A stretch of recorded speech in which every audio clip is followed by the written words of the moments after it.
Kinumpirma ng Armed Forces of the Philippines na may naispatan sila na isang gumagalaw na estruktura sa loob ng lagoon ng Bajo de Masinloc, Scarborough Shoal sa West Philippine Sea.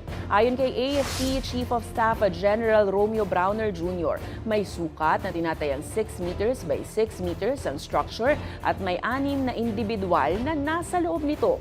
Dagdag ng AFP, posibleng konektado ito sa nauna ng satellite imagery na ibinahagi ng maritime expert na si Ray Powell na nagpakita ng isang bagay sa reef area ng shoal. Babala naman ng militar, hindi dapat payagan ng anumang pagtatayo ng estruktura na maaari magpalala ng sitwasyon sa lugar.